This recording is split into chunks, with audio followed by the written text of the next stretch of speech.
Do you like being the skunk at the garden party? ¡Amo! ¡Amo ser el tope adentro del Estado! Soy el que destruye el Estado desde adentro. Es como estar infiltrado en las filas enemigas. A lot of people have pegged one word to Argentina's new president, and that is crazy. He's known across Latin America as El Loco. Headlines about Argentina's president, Javier Milei, range from him being a tantric sex guru. ¿Y el sexo tántrico seguís por ahí? ¿Seguís? Pues te escuché una vez que habló del Sí. sexo. ¿Practicás? Sí, claro, fui profesor. To his 4 cloned mastiffs that he named after libertarian icons he loves. But all of that, his crazy hair, that's the superficial stuff. What makes Javier truly unusual are his ideas. In a country that has been dominated by socialism for a century, policies that took Argentina from being one of the wealthiest countries in the world to a country facing 200% inflation, he wants to take the country in a radically different direction. Milei is a proud libertarian, actually calls himself an anarcho-capitalist, and says that the best person to fix the state is the person who hates the state. During his campaign, Milei made his intentions clear. Yo prefiero que explote y que se lleve puesta a toda esta basura de casta política. Which is exactly what he's now doing. Milei has introduced the most radical austerity measures in modern Argentina. This is why people voted for him. Change. Someone who could shake things up in a way that could turn out to be life-saving, even if it meant short-term economic pain. People were sold on his ideas and willing to sacrifice for the Milei project and the future of the country. But will it work? Not all Argentinians think so, at least not right now, and not everyone is willing or able to wait for things to improve. In April, with food prices rising and poverty up 10%, tens of thousands of Argentinians took to the streets to protest Milei's aggressive measures. A few months ago, Milei showed up at Davos, the alpine mountain resort that hosts the annual World Economic Forum. This is a place where historically people who all think the same way go to drink expensive champagne and tell each other how smart they are. But there Milei was. He arrived flying commercial, and he blew all of that up. He got on stage and said, listen, you're not all that smart, and by the way, you're wrong. Here's what he said in his speech. Today, I'm here to tell you that the Western world is in danger. And it is endangered because those who are supposed to have to defend the values of the West are co-opted by a vision of the world that inexorably leads to socialism and thereby to poverty. Whatever you think about his ideas, whatever you think about that speech, it was undeniable. His appearance there was electric. All of which is why I was so excited to sit down with him today. And despite having called journalists extortionists, liars, imbeciles, freeloaders, donkeys, and ignorant, for some reason, he decided to sit down with me. Here's my interview with Argentinian President Javier Milei.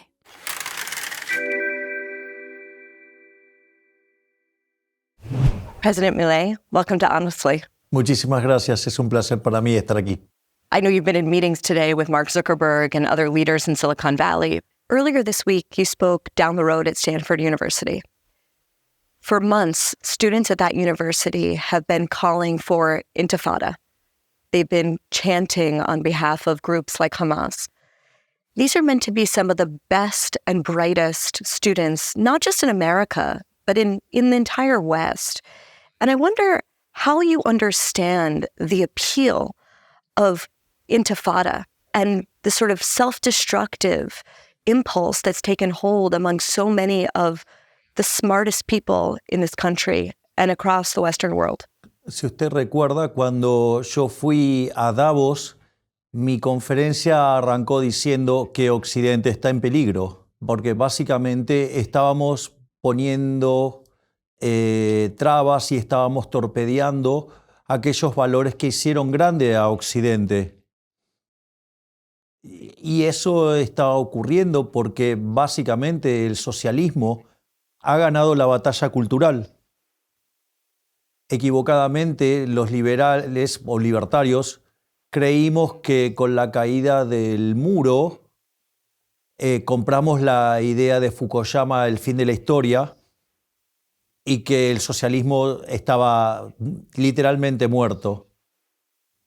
Sin embargo, el socialismo se reagrupó en el Foro de San Pablo trasladó la lucha de clases que planteaba el marxismo originalmente al resto de los aspectos de la sociedad. Y con una estrategia a lo Gramsci se metió en el Estado, se metió en los puestos del Estado, se ha metido en la educación y se ha metido en los medios de comunicación y en la cultura. Y de esa manera dieron la batalla cultural y la ganaron. No porque fueran mejores que las ideas de la libertad, sino por el propio hecho que los libertarios no hemos dado la pelea. Y hoy, digamos, en Estados Unidos se está viendo cómo esa batalla cultural, ellos la ganaron, y eso hace que, digamos, hoy en Estados Unidos se persiga a los estudiantes judíos, situación que podrían extenderla después en otro momento al resto de los judíos y después al resto de los occidentales, y además terminan defendiendo a regímenes, digamos, o agrupaciones asesinas, como el caso de Hamas. Y eso, digamos, es como consecuencia de que ellos han dado la batalla cultural. De hecho, digamos, la izquierda es tan fundamentalista en esto que de hecho, por ejemplo, en mi país y en otros países, personas de izquierda, aún con orígenes judíos, digamos, están del lado de los terroristas o de agrupaciones terroristas como el caso de Hamas, y hasta condenan al propio gobierno de Israel por defenderse, por hacer uso de su legítima defensa. Y eso es una consecuencia de que los libertarios no hemos dado la batalla cultural.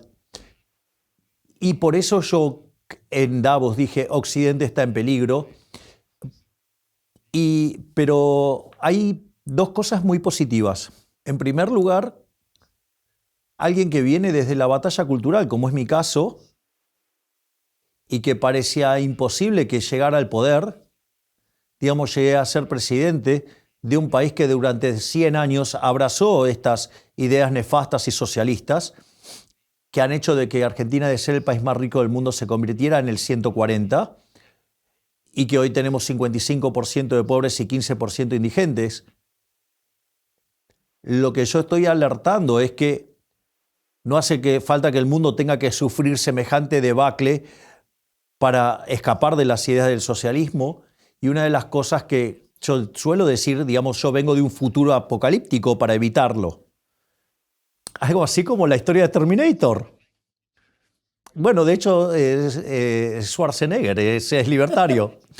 Pero al margen, digo, de la cuestión risueña, esto se debe a que no se ha dado la batalla cultural. Pero alguien que viene a la batalla, como mi caso, ha podido llegar al poder. Ese es un punto no menor. Y segundo, al llegar al poder, yo nunca dejé de dar la batalla cultural y ahora el micrófono es muchísimo más grande, el nivel de alcance es más grande. Las cosas que yo dije en Davos, yo las venía diciendo desde hace mucho tiempo, pero diciéndolas siendo presidente de un país y siendo el primer presidente libertario de la historia de la humanidad, el efecto es muchísimo más grande. Y la parte más positiva es que a partir de estos discursos muchísima gente está despertando. De hecho, cuando yo inicié mi carrera política, en mi primer discurso político, cuando cerré el discurso dije, yo no vengo aquí a guiar corderos, yo vengo a despertar leones. Y afortunadamente lo que estoy viendo es que a nivel mundial hay muchos leones libertarios despertando. Por lo tanto, si bien el presente está luciendo oscuro, creo que están floreciendo las bases de un futuro mucho mejor. Do you see those lions awakening only in Argentina or all over the world? And where do you see them here, given that you've been here for the past few days? Dos cosas. En el caso de Argentina, digamos, es más evidente porque llevamos 100 años de decadencia, porque contra todo pronóstico llegamos a ganar la presidencia y están pasando cosas verdaderamente increíbles. Yo he estado contando en distintas reuniones que increíblemente, mientras que estamos haciendo el ajuste fiscal más grande de la historia de la humanidad, y cuando en la historia argentina los ministros de Economía a lo máximo que podían aspirar era a no ser insultados. Cada vez que voy a un acto con mi ministro de Economía es ovacionado. No solo eso, si nosotros, miramos mi imagen es más alta que en el propio momento en el que asumí, a pesar de estar haciendo este ajuste. Es más, la aprobación de la gestión también ha mejorado y no solo eso, si hoy fuéramos a una elección, estaríamos en condiciones de sacar el 60% de los votos. Y eso, en realidad, más allá de la dinámica de imágenes, intenciones de votos y demás, lo más importante es que significa un cambio de época. Es decir, estamos haciendo esto, es una situación absolutamente dolorosa, pero la gente interpretó y asimiló que todos los atajos del populismo y del socialismo no funcionan. Y eso es un elemento para ser muy optimista. Y respecto al mundo soy también muy optimista, porque para lograr esto en Argentina, antes estuve dando la batalla cultural durante 10 años. De hecho, yo suelo contar que cuando empecé a dar la batalla cultural en los medios, estaba más solo que Adán en el Día de la Madre. Y en ese sentido, lo que yo noto es que el mundo está mucho más abierto y es mucho más rápido el mecanismo por el cual se difunde estas ideas en el mundo. Y respecto a lo que tú me comentas sobre las charlas que he tenido en estos días con distintos gigantes tecnológicos, ellos, están profundamente comprometidos con las ideas de la libertad y se sienten profundamente atractivos con mi visión libertaria del mundo y mi odio hacia las regulaciones. You're sitting in a place with the greatest human capital, arguably, in all of America. The reason that a terrible 2-bedroom house costs $2 million, $3 million here in Palo Alto is because they want to be around other brilliant people building companies. Because of Argentina's economic collapse and because of the double-digit inflation over the past decades, your human capital has fled. What are you going to do to bring back the best and the brightest to your country? Bueno, ese capital humano maravilloso que tiene Argentina y que se fue del país, se fue porque fue agredido sistemáticamente por el Estado. Fue agredido sistemáticamente con la inflación. Nosotros le hemos quitado 13 ceros a la moneda. No solo eso, sino que además hoy podríamos sacarle 3 ceros más a la moneda. Además, Argentina, en los últimos 10 años, su PBI per cápita ha caído cerca de 15%. Si miramos la historia de los últimos 100 años, es claramente una catástrofe porque es el país más rico del mundo o uno de los 5 más ricos del mundo. Hoy es 140. Tenemos 55% de pobres y 15% indigentes. Entonces, se ha vuelto un lugar muy agresivo para cualquier persona. Y cualquier persona que tenga capital humano, se va a ir porque justamente está siendo agredido. Es más, esa idea inmunda, repulsiva, repugnante de la justicia social, justamente eso atenta contra el capital humano, porque si vos estudiás, trabajás, te esforzás y te va bien, el Estado va a venir y te va a robar tu dinero y se lo va a dar a alguien que no hizo nada. Y eso es un mecanismo para expulsar talento. Bueno, nosotros estamos revirtiendo 100 años de historia y te lo digo con dos cosas nada más. En los primeros meses, concretamente en el primer mes de gobierno, nosotros enviamos 1000 reformas estructurales. De hecho, la reforma estructural más grande que se había hecho en Argentina fue en los 90 con Menem. Y si hoy termina de pasar la ley de bases en el Congreso y el DNU está vigente, nuestra reforma es 8 veces más grande que la de Menem. No solo eso, sino que además esta reforma implicaría que Argentina diera un salto en libertad económica de 90 puestos. De hecho, comenzaría a parecerse a países como Alemania, como Italia, como Francia. Sin embargo, ese no es nuestro objetivo.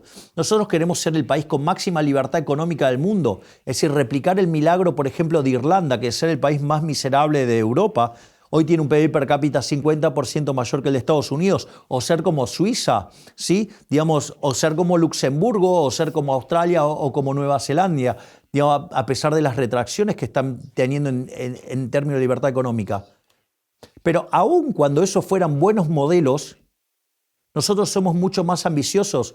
Tenemos todavía pendiente 3.200 reformas estructurales más y estamos comenzando ahora a analizar ciertas normativas que son mucho más complejas de rastrear, pero que de hecho vamos a empezar a hacer trabajos con inteligencia artificial para empezar a limpiar todas esas trabas que están deteniendo el progreso de Argentina. Entonces, en ese sentido, nosotros somos muy optimistas porque además no solo que estamos dando esta batalla en el plano económico y en el plano político, no hemos abandonado la batalla cultural. Y todo esto va a generar una situación donde Argentina vuelva a crecer muy fuertemente. Es más, una de las cosas que nosotros estamos buscando es que Argentina se convierta en uno de los 4 polos de inteligencia artificial del mundo. Porque vos tenés Europa súper regulado y por ende no se puede expandir. Tenés Estados Unidos con una situación absolutamente temerosa, tibia, gris. Y tenés China que no sabe lo que estás haciendo. Entonces nosotros estamos proponiendo a estas grandes empresas que vengan y se instalen en Argentina y que recreemos el paraíso desde la Argentina. No solo van a volver los argentinos que se fueron, sino que además otras personas talentosas del mundo van a venir a la Argentina porque vamos a hacer de Argentina un paraíso. So you were actually at Meta recruiting people?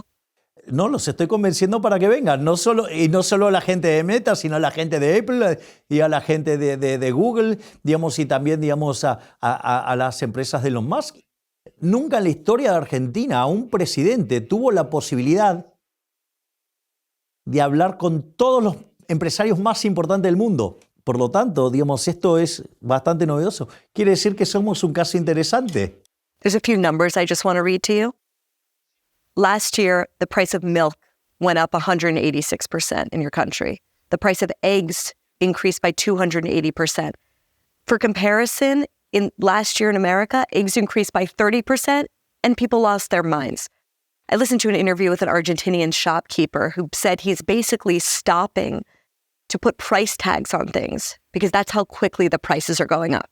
Now, you warned people when you were running for office that this is what it was going to look like. You were going to have to force pain. You called it fiscal shock therapy, and things were going to get worse before they get better.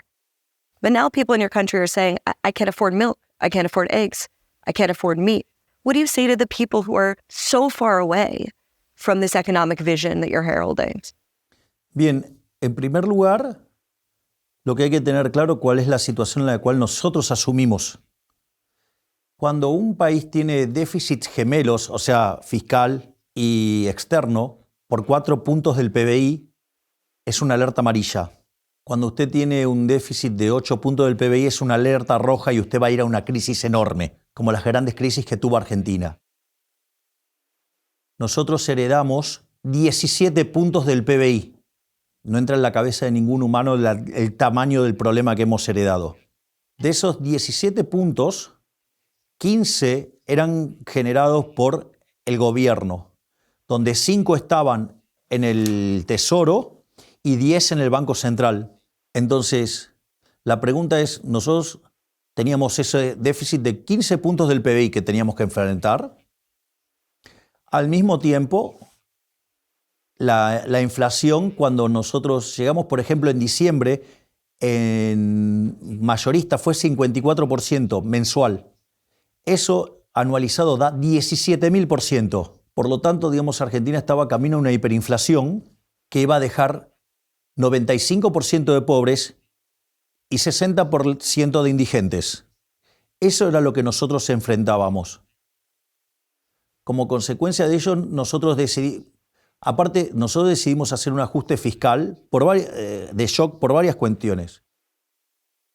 Primero, porque todos los ajustes de shock, sacando el del 59, en Argentina fueron exitosos y todos los ajustes graduales fueron fracasos. Segundo, para hacer un ajuste fiscal gradual, usted necesita financiamiento. Y Argentina, además, se le había caído hasta el financiamiento del Fondo Monetario Internacional, Cuando vos vas a hacer un ajuste de shock, implica un aumento del ahorro. Y como Argentina no generaba ningún tipo de confianza, no tenía contrapartida de inversión. Y por lo tanto, necesariamente iba a ser recesivo. Y nosotros eso se lo explicamos a la sociedad. Es cierto que Argentina acaba de tener una recesión muy fuerte, pero también es cierto que los datos de abril y de mayo empiezan a dar signos de recuperación. Y la inflación mayorista, que venía al 54% mensual, ahora ha bajado al 3,5% y la inflación sigue bajando. Es más, en los últimos 2 meses los salarios empezaron a ganarle no solo que le gana a los precios, sino que además le está ganando a los precios de los alimentos. Por lo tanto, es cierto, la foto es tremenda, pero la película es fabulosa. De hecho, cuando nosotros asumimos, el 85% de la gente decía que estaba mal. Hoy, el 65% de la gente dice que está mal. Es un número horrible, pero bajó 20 puntos y eso en 5 meses es casi milagroso. Y ahora le voy a pasar otro dato más importante. Cuando nosotros asumimos, solamente el 20% creía que en un año íbamos a estar mejor. Y hoy ese número es 55%. Por lo tanto, entiendo que la situación es mala, pero hacia el futuro es mejor. La alternativa era seguir haciendo lo que hacíamos antes. Hubiéramos volado por los aires. I'm asking you an emotional question. For the person that might be... Yo no tengo por qué lidiar con las emociones. O sea, yo hablo de números y de realidad, no de emociones. Digo, porque una persona, por ejemplo... Por ejemplo, no. A ver, una persona, supongamos que tiene un Lamborghini. Ok. Okay. Entonces, ¿cuáles son las emociones de quien tiene un Lamborghini? No lo sé, porque probablemente si, digamos, está en un lugar donde muy pobre, puede ser que se sienta muy bien con su Lamborghini. Pero si vive en un lugar donde todos tienen 15 Lamborghinis, se siente miserable. Entonces, digo, no puedo lidiar con las emociones. Digamos, yo solamente puedo lidiar con la realidad. No. I'm talking about reality. I'm talking about the family that says, I can't afford food. And you give them extremely sophisticated economic explanations full of data. And they say to you still, I can't afford food. When am I going to be able to? Vamos por parte. En primer lugar, por ejemplo, hoy hay 15% de la población que es indigente. Es decir, no logra satisfacer las necesidades básicas. Si nosotros hubiéramos seguido haciendo lo mismo que se estaba haciendo, hoy habría 60% de indigentes. Por lo tanto, no se puede caer en lo que se llama la falacia del paraíso. Es decir, si me vas a comparar contra el paraíso, siempre la vida es horrible. Ahora, si comparamos contra el escenario alternativo, 60% de indigentes hubiera sido una verdadera catástrofe, peor que la que tenemos ahora, que es 15. Primer punto. Segundo punto, hoy la inflación en alimentos está pero muy por debajo de la evolución de los salarios, con lo cual en términos de alimentos, los salarios están subiendo muchísimo. De hecho, los salarios están subiendo en términos reales porque los últimos 2 meses le estuvo ganando la inflación y muchísimo más a los alimentos. Por lo tanto, es más, hoy la gente va al supermercado. Esto es muy importante. Cuando nosotros asumimos el 70% de la gente consideraba que los precios iban a seguir subiendo. Y el 30% restantes, cerca de 27%, consideraban que en el mejor de los casos iban a estar estables y alguien consideraba, y 3 puntos que podían caer. Hoy la cantidad de gente, que dice que los precios están subiendo, está en el 40%. Y el 60% dice que los precios o están estables o están cayendo. De hecho, es la primera vez en 25 años que la opinión mayoritaria de la gente es que la inflación va a caer. Y algunos dicen que además va a haber deflación.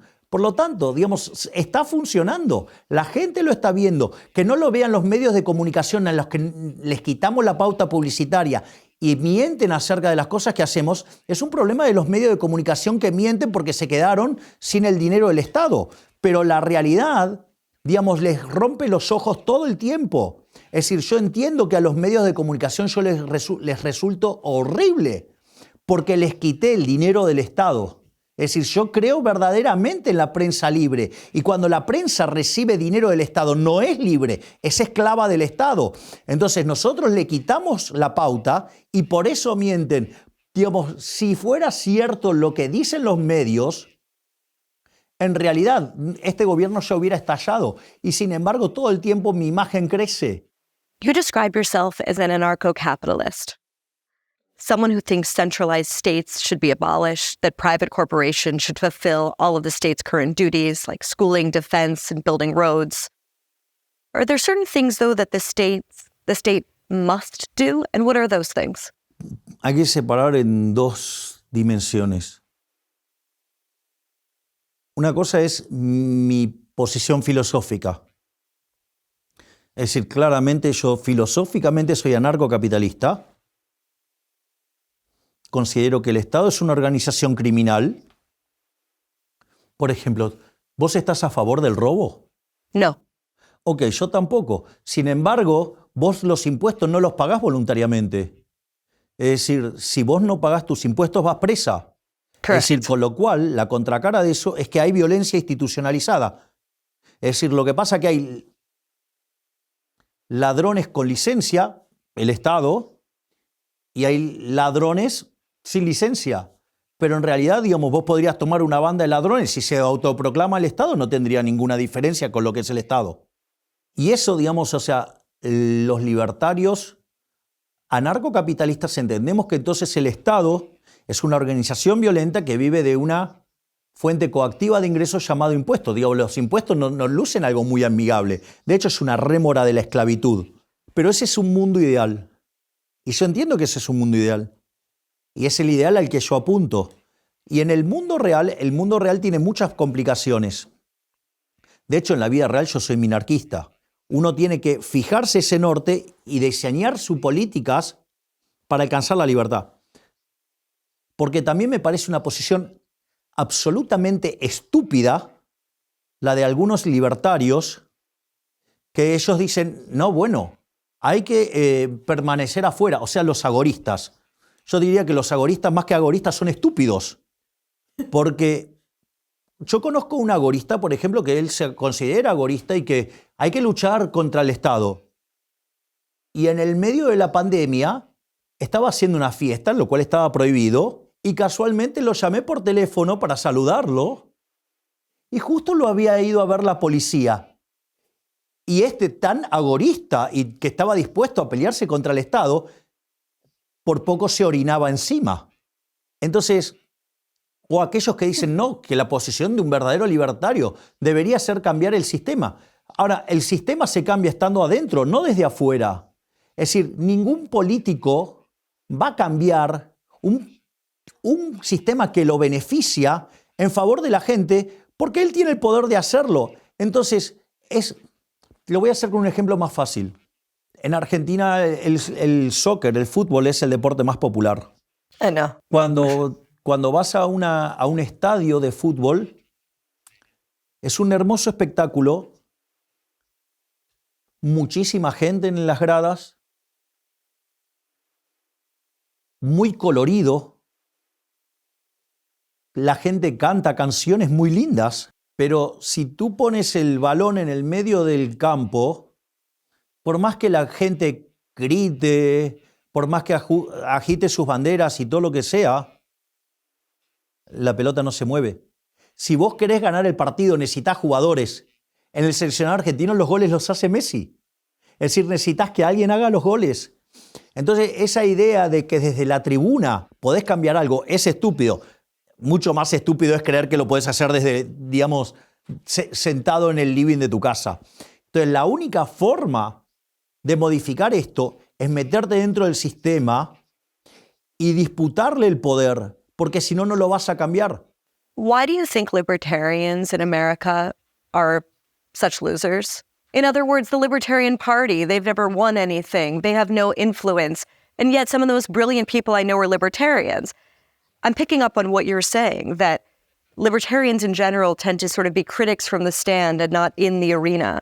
Is there something about libertarian ideology that creates that phenomenon?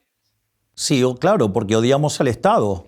Además, So how do you get over your hatred from the state to be in the arena and fight the state from within? bueno, hay algunos que creemos que hay que meterse en la arena política. A ver, yo estoy haciendo el ajuste fiscal más grande de la historia argentina y de la humanidad. Pero eso lo estoy haciendo porque me metí dentro del Estado. Nosotros bajamos a la mitad la cantidad de ministerios.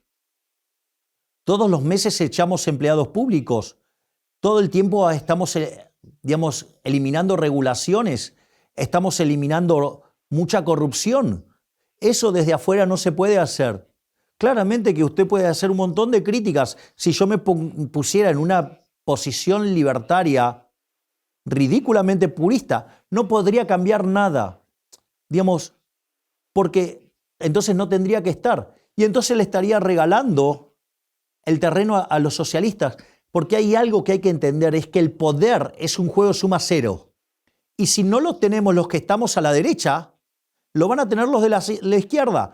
Y si los libertarios, en lugar de pelear contra la izquierda, pelea contra los propios, lo único que hace es ser funcional a la izquierda. Es decir, esos libertarios que lo único que hacen es criticar lo que nosotros hacemos, primero es que son unos cobardes en la gran mayoría, porque nunca se quisieron meter en la arena, en el barro que es la política. Yo he tenido que soportar calumnias, injurias de todo tipo, pero no solo sobre mi persona, sobre mi hermana, sobre mi padre, sobre mi madre. Han dicho cualquier tipo de barbaridades. Se han metido con mis seres queridos, con todos. Hasta se han metido con mis perros.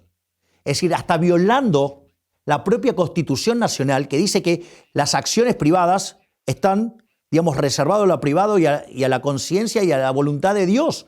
O sea, y han sido tan sucios, tan inmundos, que hasta se han metido hasta con mis perros. Es decir, en ese sentido, hay que tener mucho coraje para hacerlo. Por lo tanto, muchos de ellos critican desde una posición cobarde. Segundo, ignoran muchas de las restricciones que uno enfrenta cuando está en esto. Y no solamente eso, sino que además deberían tener los votos que no tienen. Entonces es más fácil decir que uno es libertario y que odia al Estado y criticar desde afuera. Eso siempre es mucho más fácil. Hasta genera un conjunto de reacciones químicas en el cerebro que hasta es placentero criticar. Bueno, yo decidí salir de la crítica y pelearle a los socialistas de frente.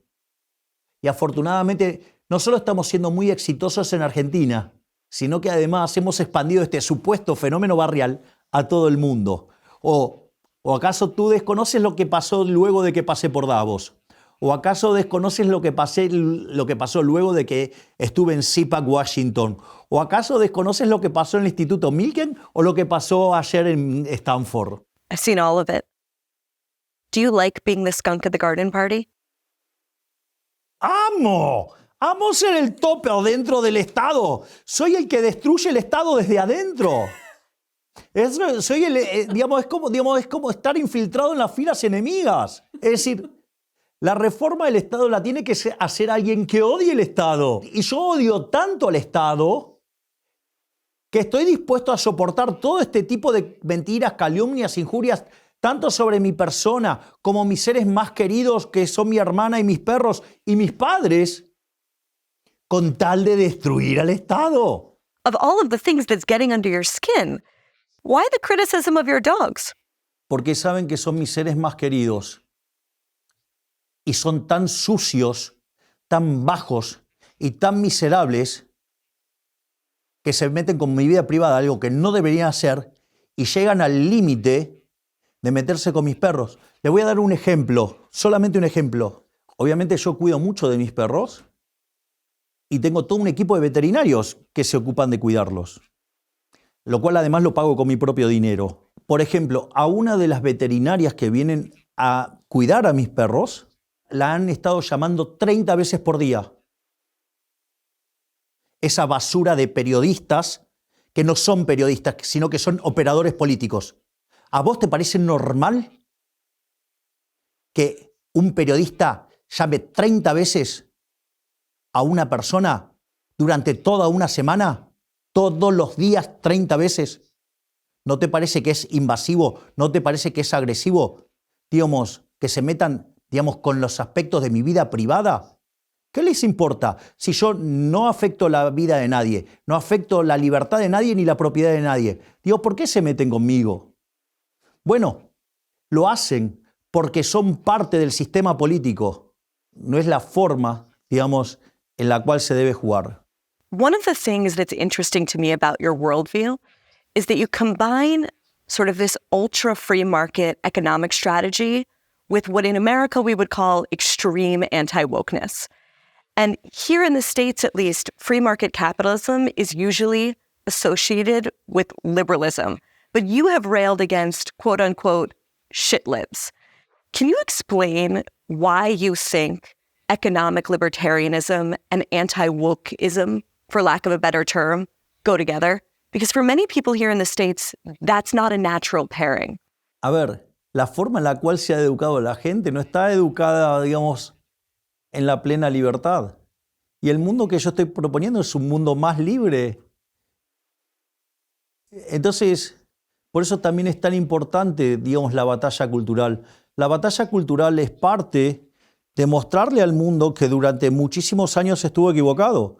Es más, lo que hoy políticamente es correcto es un mundo aberrante porque tiene muchísimo socialismo. Y cuando uno entiende la lógica del camino de servidumbre que planteaba Hayek, y si vos en la visión de Mises tenés el capitalismo de libre empresa por un lado y el socialismo real por el otro, cualquier solución intermedia te va a demostrar que es inestable en términos de capitalismo, es decir, que va a tender siempre al socialismo. Y esa es la gran batalla. Es una batalla que se da permanentemente. Digo, por eso siempre se dice que el costo de la libertad es su eterna vigilancia. Y lo que tenemos es que cada vez tenemos mejores herramientas para interpretar esto. Y hay algo que es muy importante. En estricto rigor, el Estado existe porque los hombres han fallado en poder convivir en paz. Y por eso existe el Estado. Eso, digamos, lo podrías ver con mucha claridad en un libro maravilloso de Robert Nozick que se llama Anarquía, Estado y Utopía, que te explica cómo aparece el Estado. Pero en rigor, entonces el Estado existe porque los hombres han fracasado en eso. Y en realidad estos problemas la tecnología los podría arreglar. Entonces esto es muy importante porque el mundo real puede parecerse más o menos al ideal anarcocapitalista conforme avance el progreso tecnológico. En ese sentido, por eso es que, digamos, yo estoy tratando de promover y exacerbar todas las cuestiones de índole tecnológica en Argentina. ¿Por qué? Porque eso lo que va a hacer es acelerar el avance de la libertad. O sea, ni siquiera los economistas están educados para entender esto. Pero eso no tiene que ser un motivo para bajar los brazos, porque de hecho cada vez son más los libertarios en el mundo. Por lo tanto, o sea, lo que hay que hacer es seguir dando la batalla cultural, pero además entender que desde afuera no se cambia nada, y mucho menos tirándole piedra a los propios. Entonces, lo que yo, digamos, lo que estoy haciendo es, me metí en el barro de la política, por ahora parece que viene muy bien, pero lo que sí tengo claro es que voy a morir con las botas puestas. Es decir, yo no me voy a rendir, ni me voy a quedar tirado en mi sillón mirando cómo otros dan la pelea y criticando a los propios, favoreciendo a los socialistas. Speaking of the mud field of politics, you may have heard that we have an election coming up in this country. And many people on the right, many people who have a worldview similar to yours, see it as a battle between what you would call sort of the old establishment. Maybe you described the previous establishment in Argentina, I think, as the garbage political caste. They view Biden and Kamala Harris that way, against sort of an populist insurgency representing the people of Trump. Do you see it that way? Yo no tengo por qué meterme dentro de la política de Estados Unidos. Yo hoy tengo una responsabilidad como jefe de Estado. Yo he decidido ser socio de Estados Unidos, sea gobernado por republicanos o por demócratas, más allá de cuáles fueran mis preferencias ex ante. Yo tengo una responsabilidad como presidente y he decidido que mis aliados en el mundo son Estados Unidos e Israel. One of the things that's going on among the right on this country, especially among younger people, sort of at the vanguard, you would say, of maybe the new right, is that economically, they're abandoning libertarianism and free markets. And in terms of foreign policy, they're embracing isolationism. The exact opposite of your worldview. What's your message to those people? De vuelta, uno tiene que ser... Yo soy defensor de la libertad y mi análisis siempre parte de la libertad. Y yo puedo opinar por sobre cómo yo veo las cosas, no por lo que opinan los demás. Yo soy un libertario que creo que libertarianismo es el respeto irrestricto del proyecto de vida del prójimo, basado en el principio de no agresión y en defensa del derecho a la vida, a la libertad y a la propiedad. Y bajo esas normas es que yo diseño la política económica y ese es el norte con el cual yo me guío. Y eso es independientemente de lo que hagan los otros. There's a big debate going on right now in America about whether or not this country should still be the world's policeman. Do you think the world is a safer place when America plays that role in the world? Este es un tema muy interesante porque el problema es, a mí me gustaría tener un mundo libertario. A mí me encantaría tener el paraíso anarcocapitalista. El problema es que si yo avanzo en la solución anarcocapitalista, pero otro país no lo hace, puede terminar esclavizándonos porque ellos no abrazaron esas ideas. Entonces tenés un problema, digamos, básicamente de lo que se denominaría un problema del dilema de los prisioneros. Y no por una intervención violenta de que no los dejas negociar. Algunos países no avanzan sobre otros porque puede haber una contrarrespuesta del otro. Entonces, lamentablemente, ese es el mundo que hay. Por eso yo soy tan optimista con la tecnología, porque todo este tipo de cosas van a poder ser superadas. Pero en la transición, lamentablemente, el mundo es el que es. Y digamos, o sea, las soluciones soñadoras, te propongo que saques a Estados Unidos como policía del mundo. Te puedo asegurar que el equilibrio es muchísimo peor que el que tenemos hoy. ¿Es el ideal este? No. Pero en un mundo donde hay otros que juegan con otras reglas de juego, si vos corres el rol de Estados Unidos, te vas a encontrar con un mundo muchísimo peor. Salvo que te guste ser esclavo. There's a quote that I've been going back to a lot recently as I've been rereading the writings of a lot of Soviet dissidents. And perhaps you've heard this, but this is from the writings of Alexander Solzhenitsyn. And here's what he says. Human nature is full of riddles, he says. And one of these riddles is this. How is it that people who have been crushed by the sheer weight of slavery and cast to the bottom of the pit can nevertheless find strength to rise up and free themselves, first in spirit, then in body, while those who soar unhampered over the peaks of freedom suddenly appear to lose the taste for freedom, lose the will to defend it, and hopelessly confused and lost, almost begin to crave slavery? Why is it that the people that have benefited the most from freedom, the most from the Enlightenment, the most from the progress of the West, take it for granted? And is there a way for us, short of catastrophe, to recover the hunger that you so clearly feel for freedom? La primera parte de la respuesta la voy a pivotear sobre la historia del pueblo judío. Digamos, uno de los motivos por los cuales soy un gran admirador de Moisés es porque es el máximo libertador de la historia. La hazaña del pueblo judío es equivalente a que un pueblo que estaba esclavizado es como que hubiera enfrentado a la suma de Estados Unidos, Rusia y China. Así para tomar orden de magnitudes. Ahora, a pesar de que el pueblo hebreo vio cada una de las plagas que terminaron doblegando a Egipto, al momento de salir de Egipto, solamente 1 de cada 5 se fue de Egipto. El primer punto es, ¿se puede lograr la libertad? Sí. Digamos, si uno tiene la fuerza y la convicción, tarde o temprano lo va a lograr. Primer punto. Segundo punto. Hay gente que prefiere entregar su libertad por el They pescado preferred gratis. slavery. Bueno, pero es la elección de la gente. Ese es el segundo punto. Y después hay otro elemento más. El socialismo es muy hábil en tratar sobre los valores más miserables del ser humano, porque el socialismo está basado en la envidia, en el odio, en el resentimiento, en el trato desigual frente a la ley, y si es necesario en el asesinato, porque han asesinado a 150 millones de seres humanos. Dicho esto, cuando las sociedades comienzan a progresar, lo que hace el socialismo es inocular el virus de la envidia, del resentimiento. Supongamos que vamos a una carrera. Somos 20 personas corriendo.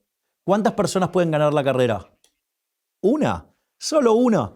Entonces, ¿qué hace el socialismo? Trabaja sobre los 19 restantes, hablando de una conspiración donde hay uno que ganó y está sometiendo al resto y fomenta la envidia y el odio, porque es más fácil creer que fue una conspiración a que tener que aceptar que el otro fue mejor. Y de eso va la batalla cultural. Mostrarle que los valores morales de ellos son inmundos y que esos valores inmundos conducen a instituciones espantosas y que entonces cuando se aplican esas instituciones los países se derrumban y caen en la miseria. ¿Quiere un buen ejemplo de esto? Argentina abrazó las ideas de la libertad en 1860. De ser un país de bárbaros, en 35 años se convirtió en el país más rico del mundo. Y después, a inicio del siglo XX, abrazó las ideas del socialismo y se convirtió en un país miserable, un país que produce alimentos para 400 millones de seres humanos, con una presión fiscal en ese sector del 70%. Quiere decir que el Estado se lleva el alimento de 280 millones de seres humanos y hay 5 millones de argentinos que no le alcanza para comer. Esa basura es el socialismo. Entonces, ¿y cómo lo hicieron? Inoculando la idea de la justicia social, que está basada en la envidia, que es el trato desigual frente a la ley y que está basado en el robo. Y ese deterioro de los valores morales es lo que genera la decadencia. Por lo tanto, uno tiene que dar la batalla en el plano económico, tiene que dar la batalla en el plano político y tiene que dar la batalla en el plano cultural. Y si uno falla en alguno de estos puntos, el socialismo se mete por ahí y triunfa. Por eso que nosotros peleamos en la arena política, damos la discusión en la economía y en ningún momento he dejado de dar la batalla cultural, con la diferencia de que ahora tengo un micrófono más grande. But maybe the lesson of the Exodus story, that some people will prefer the comforts of slavery to the insecurity of freedom. Está bien, pero uno lo que tiene que hacer es trabajar para explicar los beneficios de la libertad. And maybe you need a Moses. Sí, digamos, ojalá pudiéramos tenerlo. Thank you so much. Gracias. President Milei. Thank you so much. Gracias. Thank you. Gracias.